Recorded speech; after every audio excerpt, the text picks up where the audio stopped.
مصطفیٰ جان رحمت صلی اللہ علیہ وسلم کی سیرت کے عنوان سے منعقدہ یہ محفل جس میں میں اور آپ سب حاضر ہیں، دعا ہے خدائے لم یزل ہماری اس حاضری کا ایک ایک لمحہ اپنی بارگاہ میں قبول و منظور فرمائے، سیرت مطہرہ پر ہمیں عمل کرنے والا بنائے۔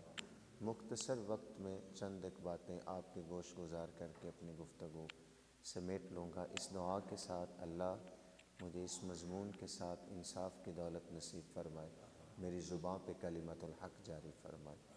سرکار صلی اللہ علیہ وسلم کو اللہ نے صورت عطا کی، وہ بھی بے مثال ہے، سیرت عطا کی ہے تو وہ بھی بے مثال ہے۔ ان جیسا صورت کے اعتبار سے بھی کوئی نہیں، ان جیسا سیرت کے اعتبار سے بھی کوئی نہیں۔ پوری کہانی کو میرے امام اہل محبت نے ایک شعر کے اندر جو ہے وہ پوری کہانی بیان کی۔ امام اہل محبت امام احمد رضا خان فاضل بریلوی علیہ الرحمہ آپ فرماتے ہیں، تیرے خلق کو رب نے عظیم کہا، تیری خلق کو رب نے جمیل کیا۔ خلق سیرت ہے، خلق صورت ہے۔ تیرے خلق کو رب نے عظیم کہا، تیری خلق کو رب نے جمیل کیا۔ کوئی تجھ سا ہوا نہ ہوگا شہا، تیرے خالق کی حسن و ادا کی قسم۔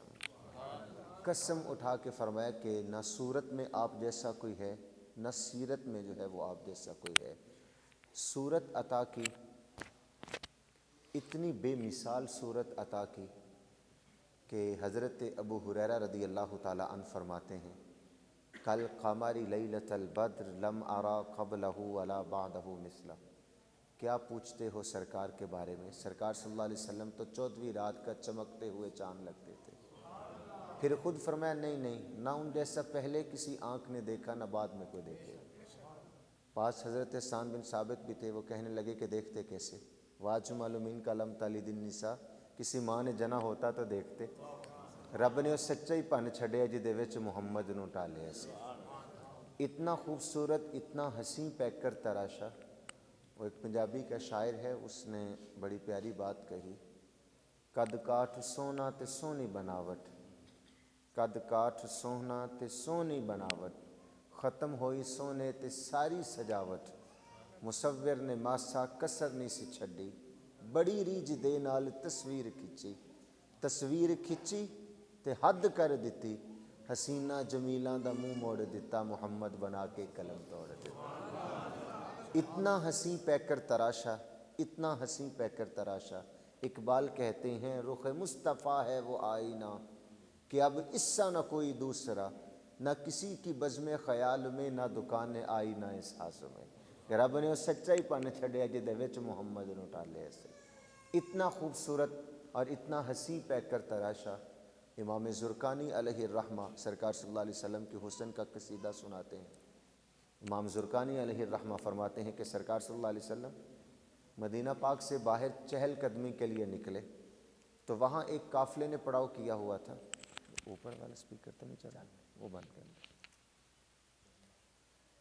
کہ سرکار صلی اللہ علیہ وسلم چہل قدمی کے لیے باہر نکلے، ایک قافلے نے پڑاؤ کیا ہوا تھا، تو سرکار صلی اللہ علیہ وسلم جب پاس سے گزرے تو ان کے پاس سرخ رنگ کا اونٹ تھا۔ سرکار صلی اللہ علیہ وسلم کو وہ اونٹ پسند آ گیا۔ سرکار نے ان سے پوچھا بیچنا ہے؟ انہوں نے بیچنا تھا یا نہیں بیچنا تھا؟ آج خریدار اتنا سونا آیا وہ نہ کر ہی نہ سکے، وہ کہتے ہیں بیچنا ہے۔ میرے شیخ فرمایا کرتے ہیں، قسمت اس اونٹ کی جو میرے محبوب کو پسند آ گیا، قسمت تو اس اونٹ کی جو میرے محبوب کو جو ہے وہ پسند آ گیا۔ اس کا والیوم ٹھیک ہے جہاں پہ ہے؟ تو امام زرقانی علیہ الرحمہ فرماتے ہیں کہ سرکار نے جب ان سے فرمایا، انہوں نے کہا بیچنا ہے، قیمت طے ہو گئی۔ سرکار صلی اللہ علیہ وسلم نے فرمایا کہ میں تجارت کی غرض سے، سودا لینے کی غرض سے تو نکلا نہیں تھا، یوں ہی چہل قدمی کے لیے نکلا تھا۔ اونٹ پسند آ گیا، قیمت پاس نہیں ہے، اونٹ مجھے دے دو، قیمت تمہیں شہر میں جا کے میں بھجوا دیتا ہوں۔ انہوں نے نکیل سرکار صلی اللہ علیہ وسلم کے ہاتھ میں تھما دی۔ سرکار صلی اللہ علیہ وسلم اونٹ لے کے چل دیے، جب تک تو سرکار نظر آتے رہے، وہ سرکار کو دیکھتے رہے۔ جب سرکار نظروں سے اوجھل ہوئے، وہ دل پکڑ کے بیٹھ گئے۔ اور آپس میں کہنے لگے یار ایک شخص آیا ہم سے اونٹ لے کے چلا گیا، ہم نے اس کا کوئی عطا پتہ ہی نہ پوچھا۔ جب سودا سلف نقد لیا جاتا ہے تو عطا پتہ نہیں پوچھا جاتا، پیسے دیں چیز لے جائیں۔ جب ادھار چیز دی جاتی ہے، کوئی نام، کوئی جان، کوئی پہچان، کوئی گروی، کوئی چیز، کوئی لکھت پڑھت کچھ بھی نہیں کیا، تو آپس میں کہنے لگے یار بات تو ٹھیک ہے لیکن وہ سونے ہی اتنے تھے کہ ہم تو ان کی ادائیں دیکھتے رہ گئے۔ کوئی کہتا ہے کہ جب وہ مسکراتے تھے تو سامنے والے پہاڑوں پہ عکس پڑتا تھا، کوئی کہتا ہے جب وہ بات کرتے تھے تو ان کے سامنے والے دانتوں سے نور کی کرنیں چھن چھن کے نکلتی تھی، کوئی کہتا ہے کہ یار میں تو ان کی سراہی جیسی سفید گردن کو دیکھتا رہ گیا، تو کوئی کہتا ہے کہ میں تو ان کے مست اور نشیلے آنکھوں میں جو ہے وہ ڈوب کے رہ گیا۔ کیا خوب سجن دی آنکھیاں نے، کیا خوب سجن دی آنکھیاں نے، جویں پر کے سرائیاں رکھیاں نے، تو ہجے میرا یار نہیں ڈٹھا، جنوں ویکھ کے چن شرماوے، ادھی راتی دن چڑھ جاوے، جے او رخ تو نقاب ہٹاوے، تے جے او نکلے سیر چمن دی، سارا گلشن سیس نواوے، اتے دھرتی لف لف جاوے، جے او رکھے ہاتھ پھلاں وچ، ہاتھ پھلاں تو ود جاوے، نین نشیلے مست رسیلے، وچ سوہنا کجل سہاوے، اکھ اگڑے تے انج پیا جاپے، جویں میں خانہ کھل جاوے، بجلی ڈردی لشک نہ مارے، متا بے ادبی ہو جاوے، تے جے او کھولے پیچ زلف دے، اتے راہی راہ پل جاوے، عقل خدا نے اینی دتی علماں وچ نہ آوے، علم خدا نے اینا دتا عقلاں وچ نہ آوے، کی اعجاز نظر وچ او دی جو آوے وک جاوے، خلق او دے نے مولئی دنیا کو ورلا جان بچاوے، اعظم ایڈا سونا ماہی سانو کدرے نظر نہ آوے۔ کہتے ہیں کیا بتائیں یار اتنے خوبصورت تھے کہ ہم تو ان کی ادائیں ہی جو ہے وہ دیکھتے رہ گئے، اور میرے مصطفیٰ جان رحمت صلی اللہ علیہ وسلم کو اللہ نے حسن ہی جو ہے وہ اتنا عطا کیا، ایک دفعہ جو دیکھتا وہ بس دیکھتا ہی رہ جاتا۔ سرکار کی بات تو سرکار کی بات، اگر آپ کا ذوق سلامت ہو تو ہمارے ایک بزرگ ہیں امام محمد رضی اللہ تعالیٰ، بڑے خوبصورت ہیں، بہت خوبصورت تھے، اپنے چہرے کے اوپر وہ پردہ رکھا کرتے تھے۔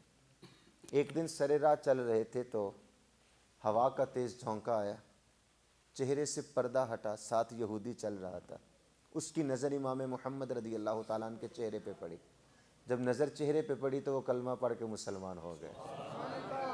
کسی نے کہا کہ تجھ پر تو تبلیغیں اثر نہیں کرتی تھی، آج کیا ہوا سر راہ ہی کلمہ پڑھ لیا؟ وہ کہتا بات ایسی ہی کچھ بنی۔ کہا کیا بنی؟ کہا سر راہ چل رہا تھا، امام محمد ساتھ تھے، ہوا کا تیز جھونکا آیا، ان کے چہرے سے پردہ ہٹا، میری نظر ان کے چہرے پہ پڑی، میرے دل نے گواہی دی، مسلمانوں کا چھوٹا محمد اگر اتنا سونا ہے تو بڑا کتنا سونا ہوگا۔ امام زرقانی فرماتے ہیں کہ وہ آپس میں باتیں کر رہے تھے، ایک شخص بولا یار ایک شخص آیا، اس نے حسن کا جادو جگایا اور ہم سے اونٹ ہتھیا کے لے کر کے چلا گیا۔ ابھی تک قافلے کے سردار کی بیوی جو خیمے کے اندر خاموش بیٹھی تھی، اس نے پردے کو سرکایا اور کہا خبردار یہ بات کی کہ وہ اونٹ ہتھیا کے لے کے گیا، میں تمہارے اونٹ کی قیمت کی ضمانت دیتی ہوں۔ کہا تم جانتی ہو اس کو؟ کہا نہیں واللہ جانتی میں ابھی نہیں ہوں۔ کہا ضمانت کیسے دے رہی ہو؟ کہا کہ جب تم اس سے سودا کر رہے تھے نا، پردے کی اوٹ سے میں نے ان کا چہرہ دیکھا تھا، اور میرا دل گواہی دے رہا ہے کہ جو سونا اتنا ہو وہ جھوٹا نہیں ہو سکتا۔ تو پھر فرماتے ہیں کہ ابھی یہ گفتگو جاری ہی تھی کہ سرکار صلی اللہ علیہ وسلم کے صحابی تشریف لائے، 2 کھجوروں کے ٹوکرے لے کے، اور فرمایا کہ ایک تمہاری اونٹ کی قیمت ہمارے محبوب نے بھیجی ہے اور دوسری تمہاری ضیافت بھیجی ہے۔ تو وہ کہنے لگے قیمت بعد میں خریدیں گے، لیں گے۔ وہ صرف اونٹ ہی خرید کر نہیں گئے بلکہ ہمارے دل بھی اپنے ساتھ لے گئے ہیں۔ میرے شیخ فرمایا کرتے ہیں تیریاں تک کے اداموں میں مرید ہو گئی۔ پھر انہوں نے سارے نے سب کے سب نے جو ہے وہ سرکار صلی اللہ علیہ وسلم کے ہاتھ پہ اسلام قبول کیا۔ اللہ نے حسن اتنا عطا کیا سرکار کو کہ ان جیسا کوئی بھی جو ہے وہ نہیں ہے۔ جبریل سے بھی پوچھا گیا تو جبریل نے بھی یہی کہا، حدیث ہے علماء جلوہ گر ہیں کہ سرکار نے جبریل سے پوچھا تھا کہ میں کیسا ہوں۔ ایک دن جبریل سے کہنے لگے شاہ امم، یہ حدیث کا مفہوم ہے، تو نے دیکھے ہیں جہاں بتلاؤ تو کیسے ہیں ہم؟ عرض کی جبریل نے اے شاہ امم تیری قسم، آفاق کہا گردیدام، مہرے بتا ورزیدام، بسیار خوبا دیدام، ولیکن تو چیزیں دیگری، جبریل کہتے ہیں آفاق کا چپا چپا گھوما ہوں، بڑے بڑے سوہنے چہرے بھی دیکھے ہیں، بڑے بڑے خوبصورت چاند جیسے چمکتے چہرے بھی دیکھے ہیں، ولیکن تو چیزیں دیگری، لیکن آپ جیسا سوہنا جبریل نے بھی نہیں دیکھا ہے۔ مصطفیٰ جان رحمت صلی اللہ علیہ وسلم کو صورت عطا کی تو بے مثال، سیرت عطا کی تو وہ بھی بے مثال، چونکہ اس بزم کا جو عنوان رکھا گیا وہ اسوہ رسول کے نام سے رکھا گیا۔ سیرت کے چند ایک پہلو قرآن کی ان آیات کی روشنی میں جو میں نے تلاوت کی آپ کے سامنے رکھنا چاہوں گا۔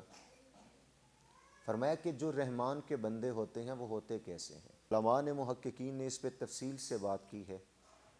رحمان کا بندہ بننے کے لیے مصطفیٰ جان رحمت صلی اللہ علیہ وسلم کی کامل اطاعت ضروری ہے۔ جب کامل اطاعت اور اتباع ہوگی تو یحببکم اللہ، پھر جو ہے وہ اللہ تمہیں محبوب بنا لے گا۔ تو رحمان کا بندہ اگر بننا ہے تو کامل اطاعت کرنی پڑے گی، اور رحمان کا بندہ بننے کے لیے کرنا کیا پڑے گا؟ اپنے اندر صفات کیا پیدا کرنی پڑیں گی؟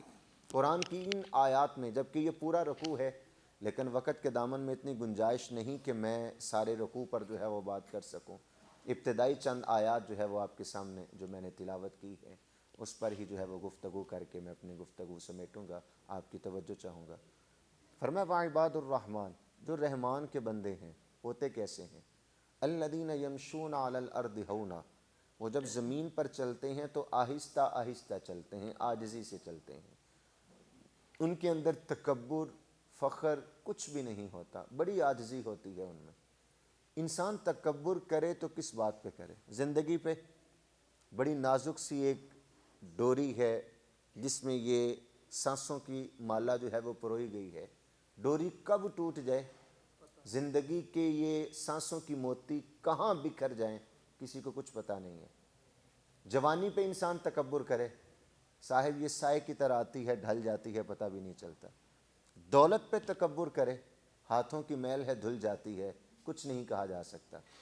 عہدے پہ اور جو ہے وہ بڑی سیٹ پہ تکبر کرے کہ وزارت کا قلم دان مل گیا ہے، صدارت کی مسند مل گئی ہے، اور جو ہے وہ مسند صدارت پہ میں جھولتا ہوں، اور جو ہے وہ میرا بڑا نام ہے، میں نے جو ہے وہ بادشاہت جو ہے وہ کر لی ہے، تو تکبر کروں نہیں صاحب۔ قرآن نے یہ بھی کہہ دیا تؤتی الملک من تشاء فتنزع الملک ممن تشاء، ملک تو میرا ہے، جس کو چاہتا ہوں عطا کر دیتا ہوں، جس سے چاہتا ہوں اپنا ملک واپس بھی جو ہے وہ لے لیتا ہوں، عزتیں بھی میں دیتا ہوں اور جو ہے وہ عزتی واپس بھی میں لیتا ہوں۔ انسان کا تو کچھ بھی نہیں ہے، پھر انسان کیا کرے؟ وہ صرف رب کی بارگاہ میں عاجزی کرے، جہاں بھی عہدہ مل جائے، جتنا بھی بڑا اس کو عہدہ مل جائے، رتبہ مل جائے، ہر حالت میں وہ اللہ کی بارگاہ میں عاجزی ہی پیش کرے۔ محمود غزنوی کا نام آپ نے سنا ہوگا، جب تخت نشین ہونے لگا اس نے اپنے تخت کے اوپر قدم رکھا، ریکارڈنگ ایک بندہ کر رہا ہے وہ کافی، ایک اپنا جو ہے وہ تخت کے اوپر قدم رکھا تو تخت پر قدم رکھتے ہوئے ہی اس نے جو ہے وہ اپنا سر سجدے میں رکھ دیا۔ آپ کی توجہ چاہوں گا، جب سر سجدے میں رکھا تو جو اس کے وزراء تھے، جو مشیر تھے، وہ کہنے لگے بادشاہ سلامت، یہ کوئی سجدے کا وقت تو نہیں تھا۔ معذرت کے ساتھ ہم بر صغیر پاک و ہند کے جو لوگ ہیں، ہمارا ایک مزاج ہے، ہم یہ کہتے ہیں کہ خوشی کے موقعوں پر اللہ کو یاد تو نہیں نہ کیا جاتا، کوئی غمی آئے گی تو پھر ہم اللہ کو یاد کریں گے، اور عادل شاہد ہیں یہ باتیں، ہم اپنی شادی بیاہ اور دیگر تقاریب میں کتنا رب کو یاد رکھتے ہیں، کیا کیا طوفان بدتمیزی ہم نے برپا کیے ہوتے ہیں، نہ کسی کو نماز، نہ مسجد، نہ اسلام، پردہ و شرم و حیا تو بڑی دور کی بات، نماز کے عین وقت مساجد کے سامنے دیگر نمازیوں کی نماز تک خراب ہو رہی ہوتی ہے۔ یہ ہماری حالت ہے، یہ کیفیت ہے، جبکہ مصطفیٰ جان رحمت صلی اللہ علیہ وسلم کا فرمان ہے خوشی کے دنوں میں رب سے مانگا کرو، جب تمہارے پاس آسودگیاں ہوں، خوشیاں ہوں، خوشی کے دنوں میں رب سے مانگا کرو، وہ غمی کے دنوں میں تمہیں عطا کیا کرے گا۔ ہم خوشی کے دنوں میں مانگتے نہیں ہیں، پھول جاتے ہیں، تکبر کرتے ہیں، اور جب غمی آتی ہے، غمی آتی بھی نہیں ہے۔ قرآن کہتا ہے وَإِذَا مَسَّهُ الشَّرُّ، جب تکلیف مس کرتے ہیں اس کو، فَذُو دُعَاءٍ عَرِيضٍ، پھر وہ لمبی چوڑی دعائیں مانگنے لگ جاتے ہیں۔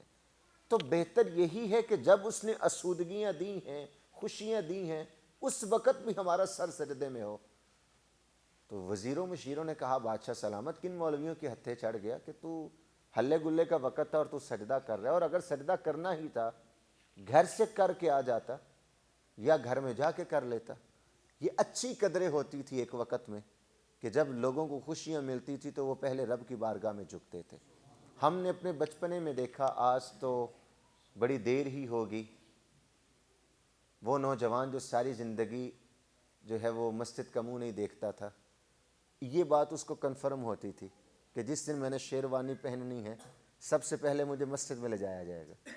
میں نے 2 نفل ادا کر کے مسجد میں، وہ گاؤں کے رہنے والے ہیں تو وہاں یہ جملہ مشہور ہوتا تھا کہ مسجد کو سلام کر کے جانا ہے، اور مسجد کو سلام کرنے کا مطلب کیا ہوتا تھا کہ وہاں 2 نفل پڑھ کے نماز ادا کر کے، ڈیفینیٹلی وضو بھی ہوتا تھا، تو اللہ کی بارگاہ میں جھک کے جانا ہے، کچھ شرم و حیا باقی تھا۔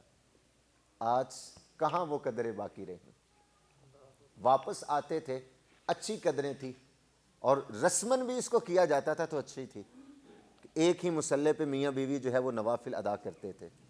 آج جو ہے وہ فوٹوگرافر ہی جان نہیں چھوڑتے، غیر محرم جو ہوتے ہیں وہ کیا جو ہے وہ طوفان بدتمیزی برپا کر رہے ہوتے ہیں، باہر جو ہے وہ شرم و حیا اور غیرت کے نعرے لگانے والے، ان کے گھر میں غیرت کا جنازہ نکل رہا ہوتا ہے اور ان کو اس بات کا احساس تک نہیں ہوتا ہو کیا رہا ہے ہمارے گھر میں، اور ہم کروا کیا رہے ہیں، پیسے دے کے غیروں کو اپنے گھر کی عزت جو ہے وہ ان کے حوالے کر رہے ہیں۔ تو محمود غزنوی کو جب لوگوں نے باتیں کی، اس نے بڑا سادہ سا جواب دیا، کہنے لگا کہ میرا جو تخت ہے وہ نمرود کے تخت سے بڑا ہے، نمرود کا تخت چھوٹا تھا، اور جو اللہ نے سلطنت مجھے عطا کی ہے وہ سلطنت اس کے پاس اتنی نہیں تھی، اور جو شان و شوکت رب نے مجھے عطا کی ہے وہ شان و شوکت بھی اس کو نہیں ملی تھی، لیکن اس کے باوجود جب اس نے تخت پہ قدم رکھا تو قدم رکھتے ساتھ ہی اس نے خدا ہونے کا دعویٰ کر دیا۔ میں نے جب تخت پہ قدم رکھا اس خدا کی بارگاہ میں سجدہ کر کے عرض کیا، مالک میرا کوئی کمال نہیں، یہ تیرا کرم اور فضل ہے کہ مجھے اس لائق بنا دیا ہے۔ الذین یمشون علی الارض ہونا، عاجزی پیش کیجئے۔ مصطفیٰ جان رحمت اللہ علیہ وسلم، کائنات کی عظیم ترین ہستی، بعد از خدا بزرگ تو ایک قصہ مختصر، کسی نے یہ کہا تو کسی نے کہا کہ ہم نے اپنے بڑوں سے سنا ہے ایک اللہ ہی ان سے بڑا ہے، عظیم ترین ہستی ہے کائنات کی۔ عاجزی کا عالم کیا ہے کہ فتح مکہ کے دن سرکار صلی اللہ علیہ وسلم جب مکے میں داخل ہو رہے تھے، ایک تو عاجزی تھی کہ آپ کے پیچھے جو بیٹھنے والا شخص تھا وہ ایک غلام کا بیٹا تھا، اسامہ بن زید تھے، اور دوسرا سرکار صلی اللہ علیہ وسلم اتنی عاجزی اس دن پیش کر رہے تھے کہ امامے کی کور اونٹ کی کوہان کے ساتھ لگ رہی تھی، اتنا سر مبارک جو ہے وہ جھکایا ہوا تھا۔ ہم تو ایک یونین کونسل کے چیئرمین بن جائے تو ہم جو ہے وہ پھولے ہوئے نہیں سماتے، لیکن اللہ نے ان کو اتنی عاجزی دی تھی۔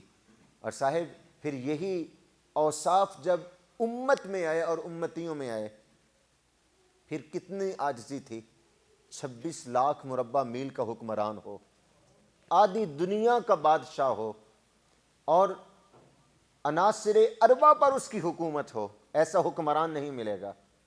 آگ پر، پانی پر، ہوا پر، ہر جگہ اس کی حکومت ہو، لیکن عاجزی کا عالم یہ ہو کہ قمیص کو 17 پیوند لگے ہوں، تو عاجزی یہ نہیں تو اور کیا ہے۔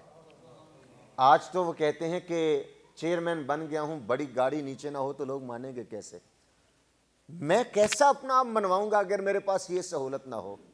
لیکن ادھر دیکھیے صاحب، عاجزی کا عالم یہ ہے، اگر ایک خاتون کے گھر رات کو بچے رونے کی آواز آتی ہے، یہ آدھی دنیا کا بادشاہ اپنے کندھوں کے اوپر اس کے لیے سامان لاد کر کے لے کے جا رہا ہے۔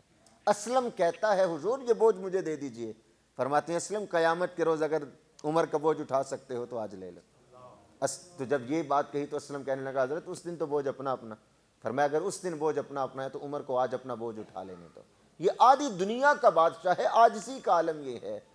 پھر یہ عمر پاک جاتے ہیں اس خاتون کے گھر، وہ سامان دیتے ہیں، ساتھ کھانے میں مدد بھی کرتے ہیں، بلکہ تاریخ میں آتا ہے کہ وہ عورت جب کھانا بنانے لگتی ہے اور آگ بجھنے لگتی ہے، عمر جھک جھک کے پھونکے بھی مارتے ہیں، اور پھر جو ہے وہ جب بچوں کو کھانا دیا جاتا ہے تو دل میں کہتے ہیں عمر جتنا بچوں کو رلایا ہے اتنا ہنسانا بھی پڑے گا۔ پھر گھٹنوں کے بل چل کے جس طریقے بکری کا بچہ چلتا ہے، چلتے بھی ہیں کہ بچے دے کے مسکرائیں، اور پھر جب کھانا کھا لیتے ہیں پھر اس عورت سے مخاطبت کرتے ہیں اور کہتے ہیں کہ بی بی عمر کو میرے منہ کو معاف کر دے۔ تو بی بی نے سخت جملے کہے، کہا عمر کی بات میرے سامنے نہ کر، قیامت کا دن ہوگا، رب کی بارگاہ ہوگی، میرا ہاتھ ہوگا، عمر کا گریبان ہوگا، میں اس کو معاف نہیں کروں گی، اس نے میرے حالات جانے کیوں نہیں۔ عمر فاروق رضی اللہ تعالیٰ عنہ یہاں بھی کچھ نہیں کہتے، جو تجھ سے ہوتا ہے کر لے، نہیں، عاجزی کا عالم یہ تھا۔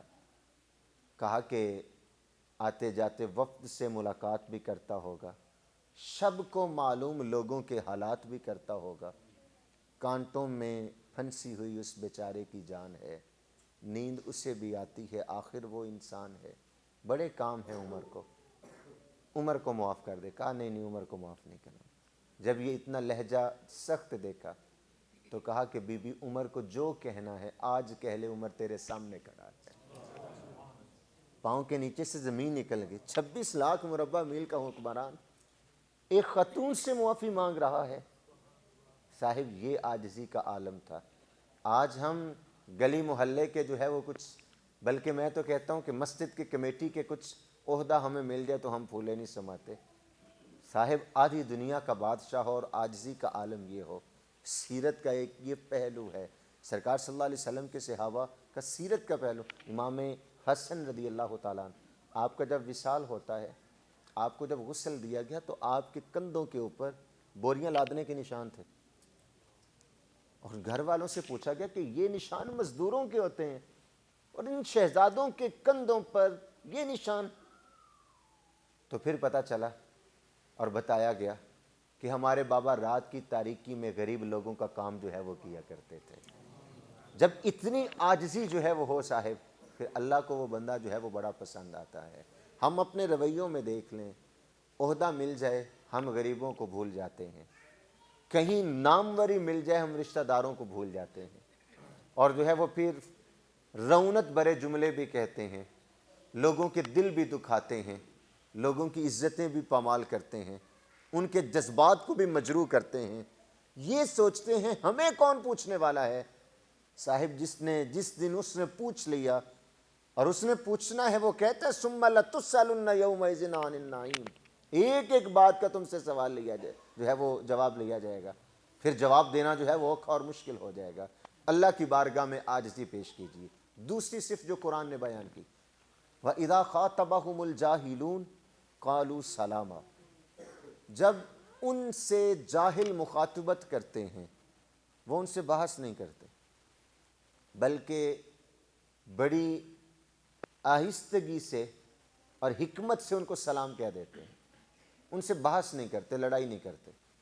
علماء جلوہ گر ہیں، میں سادہ صیغوں کے لحاظ سے نہیں، سادہ سا اگر میں معنی بیان کروں ان جملوں کے حساب سے جو قرآن نے بیان فرمایا گیا، جو دانا بینا شخص ہے وہ جاہل سے بات نہیں کرتا، جب جاہل ان سے بات کرتے ہیں تو ان سے وہ جھگڑا نہیں کرتے پھر، بلکہ ان کو سلام کرتے ہیں۔ یہاں مفسرین نے دو معنی بیان کیے ہیں، ایک تو معنی یہ کہ ان کو عرف عام میں جو سلام ہے وہ کر دیا جاتا ہے، بابا تو جیتا میں ہارا، اور دوسرا سلام کا مطلب حکمت، تدبر اور دنائی سے ان کو جواب دیا جائے کہ وہ خاموش ہو جائیں۔ لیکن ہر بندے کی یہ بس کی بات نہیں ہے کہ وہ دلائل سے بات کرے، اور ہر بندے کو ہم سمجھا بھی نہیں سکتے۔ آپ دانا بینا لوگ ہیں، آپ سے سادہ سا سوال ہے، جو شخص آنکھوں سے اندھا ہو اس کو سرخ اور سبز رنگ آپ نے سمجھانا ہو، دلائل سے سمجھا سکیں گے؟ نہیں۔ کیوں؟ سارے کہیں گے کہ جو رنگوں کے سمجھنے کا تعلق ہوتا ہے وہ آنکھوں کی بصارت سے ہے، دل کی بصیرت سے نہیں ہے۔ رنگ دلائل سے نہیں سمجھائے جا سکتے، رنگ جب بھی سمجھیں گے آنکھوں کے نور کی سلامتی کے ساتھ جو ہے وہ سمجھ سکتے ہیں۔ تو جو شخص آنکھوں سے اندھا ہے اس کو دلائل دے دے کے اگر رنگ سمجھانا چاہیں گے تو صاحب بات پھر ٹیڑھی کھیر تک جو ہے وہ جا پہنچتی ہے۔ وہاں بھی تو کسی نے سفید رنگ کو ہی جو ہے وہ سمجھایا تھا، ڈیفائن کیا تھا، تو بات کہاں تک جا پہنچی؟ تو جو جاہل شخص ہوتا ہے، ہم اپنی زندگی میں بہت سے معاملات میں ایسے لوگوں سے الجھ کے بیٹھ جاتے ہیں، 4 گھنٹے ایک بات پہ ہم نے بحث کی، 4 گھنٹوں کے بعد نتیجہ کیا نکلا وہ پتہ ہی نہیں۔ کبھی ہم نے ملکی سیاست کو چھیڑ لیا کسی کے ساتھ، کبھی معیشت کو چھیڑ لیا، گھر کی معیشت سیدھی نہیں ہو رہی، اور ملکی معیشت کو سیدھے کرنے کے لیے ہم لوگوں کو جو ہے وہ مشورہ دیتے ہیں، ہمارے ہاں یہ ہو رہا ہے۔ جو ہمارا کردار ہے ہم وہ تو ادا کریں، اور پھر ہم سمجھا کن کو رہے ہیں، بات کن سے کر رہے ہیں، اپنا قیمتی وقت ضائع کر رہے ہیں۔ اشفاق صاحب جو ہے وہ ان کے پاس ایک دوست ملنے کے لیے آیا، تو آپ نے اسے چائے کی دعوت دی، تو کہنے لگا حضرت چائے ضرور پیوں گا، آپ چائے لے کر کے آئے، تو چائے اس کے سامنے رکھی تو کہنے لگا حضرت ملک کے حالات بڑے خراب ہیں۔ آپ سمجھ گیا کہ یہ بندہ کرنے کیا لگے۔ جب اس نے یہ بات کی تو آپ فرمانے لگے اچھا یہ بتا، یہ جو ملک کے حالات ہیں یہ تو نے کیے ہیں یا میں نے کیے ہیں؟ وہ کہتا نہ آپ نے کیے ہیں نہ میں نے کیے۔ اچھا یہ تو ٹھیک کر سکتا ہے یا میں ٹھیک کر سکتا ہوں؟ وہ کہنے لگا حضرت نہ آپ ٹھیک کر سکتے ہیں نہ میں ٹھیک کر سکتا ہوں۔ فرمایا پھر چپ کر کے چائے پی، چائے خراب نہ کر۔ حالت یہ ہوتی ہے کہ ہم خام خواہ دوست سے ملنے جاتے ہیں اور ٹاپک ایسے چھیڑ لیتے ہیں اور پھر ان کو سمجھانے کی خام خواہ میں کوشش کرتے ہیں، جو سمجھنا ہی نہیں چاہتا ان کو سمجھانے کی بھی جو ہے وہ زحمت بھی نہ کیجیے، اور جاہل کو ہم سمجھا بھی نہیں سکتے۔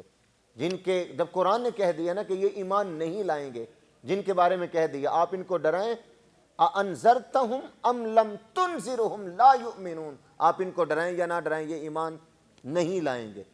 جو جاہل مطلق شخص ہے اس کو آپ کس طریقے سے دلائل سے سمجھا سکتے ہیں؟ سلام کر دیجئے، یار تو جیتا میں ہارا، میرے پاس اتنا وقت نہیں ہے میں تجھ سے فضول میں بحث کروں، یا حکمت تدبر سے جواب دیجئے۔ دوسرا معنی پر میں بات کروں گا، حکمت تدبر سے جواب کیسے؟ مصطفیٰ جان رحمت صلی اللہ علیہ وسلم کی سیرت کا ایک نمایاں پہلو آپ کے سامنے رکھنا چاہوں گا۔ سرکار صلی اللہ علیہ وسلم نے جب اعلان نبوت فرمایا تو آپ جانتے ہیں کہ اس وقت ابو جہل اور اس کے ساتھیوں نے سرکار صلی اللہ علیہ وسلم کی مخالفت کی، ڈٹ کے مخالفت کی، اور الندوہ کے اندر انہوں نے میٹنگ بلائی اور کہنے لگے کہ یار ہم کتنے عجیب ہیں، ہم ان کو محمد صلی اللہ علیہ وسلم بھی کہتے ہیں اور ان کے خلاف باتیں بھی کرتے ہیں، اہل زبان تھے، اہل لغت تھے، جانتے تھے محمد ہوتا کون ہے، الذی یحمد حمدا بعد حمد مرۃ بعد مرہ، محمد وہ ہوتا ہے جس کی لگاتار تعریف کی جائے یہاں تک کہ تعریف کی اپنی تعریف ختم ہو جائے، لیکن محمد وہ ہوتا ہے جس کی پھر بھی تعریف ختم نہ ہو۔ اور میں یہاں رک کر کہا کرتا ہوں صاحب تھے تو وہ کافر، جانتے تھے محمد میں عیب نہیں ہوتا، جو محمد ہوتا ہے صلی اللہ علیہ وسلم اس میں عیب نہیں ہوتا۔ تو پھر آج جو ان کا نبی بھی مانے اور اپنے آپ کو امتی بھی کہے اور پھر نقص ڈھونڈے، پھر بات کرے، تو پھر حقیقت میں اس نے مصطفیٰ جان رحمت صلی اللہ علیہ وسلم کو دیکھا ہی نہیں ہے۔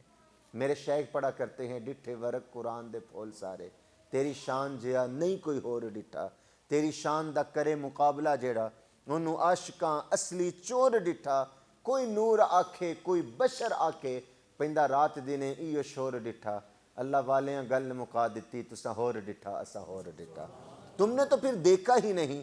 میرے شیخ فرمایا کرتے ہیں کہ تم نے ہمیشہ حلیمہ کی بکریوں کے پیچھے پیچھے دیکھا ہے، سدرہ پر جبریل کے آگے آگے کیوں نہیں دیکھا؟ ہمیشہ جو ہے وہ یہی دیکھا، حلیمہ کی بکریوں کے پیچھے پیچھے دیکھا، سدرہ پر جبریل کے آگے آگے کیوں نہیں دیکھا کہ جہاں وہ بھی ہاتھ باندھ کھڑے ہیں ایک بال کے برابر بھی آگے نہیں جا سکتا۔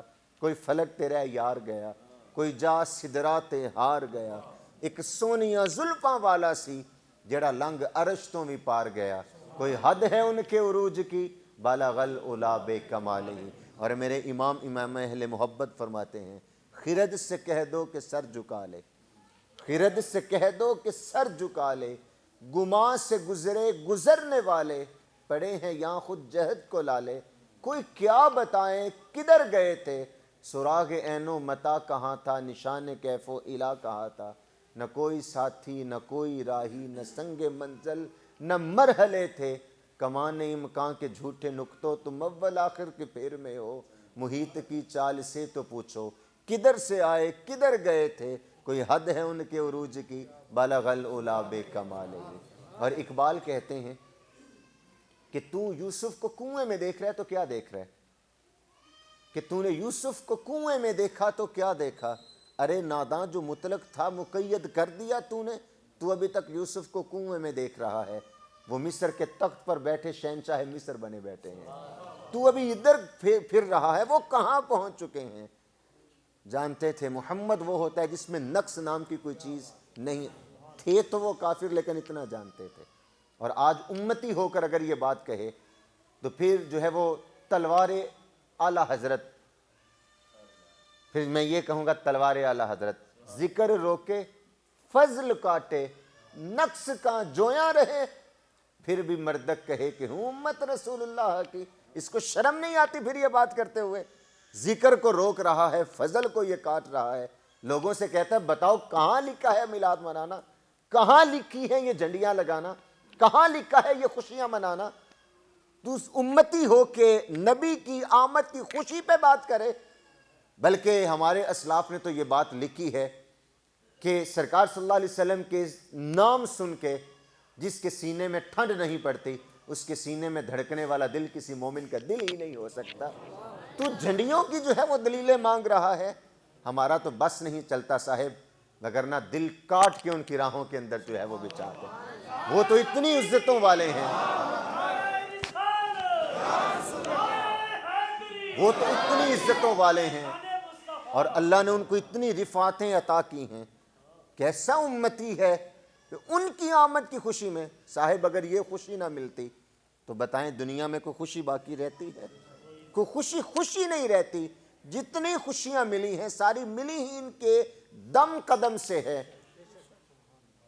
محمد اگر نہ ہوتے تو اے بندہ پرور خدا خود ہی ہوتا، خدائی نہ ہوتی۔ اگر سرکار نہ ہوتے تو کچھ بھی جو ہے وہ نہ ہوتا۔ اور احادیث آپ کو ملتی ہیں کہ سرکار فرماتے ہیں اگر میں نہ ہوتا تو نہ زمین و آسمان ہوتے، کچھ بھی جو ہے وہ نہ ہوتا۔ یہ سرکار صلی اللہ علیہ وسلم کی آمد سے جو ہے وہ ہوئی۔ اور صاحب اگر میں یہ بات کروں تو سرکار صلی اللہ علیہ وسلم کی خوشی منائی گئی ہے، سرکار دنیا میں تشریف لائے تب بھی منائی گئی، مدینہ پاک میں سرکار تشریف لے کے گئے تو ان بچیوں نے بھی تو خوشی منائی تھی جنہوں نے طلع البدر علینا کی صدائیں جو ہیں وہ بلند کی تھیں۔ سرکار کی آمد کی خوشی میں جو ہے یہ بات کہی گئی تھی۔ تو تھے تو وہ کافر لیکن جانتے تھے کہ جس میں جو محمد ہوتا ہے اس میں کوئی نقص نہیں ہوتا۔ اب انہوں نے کہا کریں تو کیا کریں؟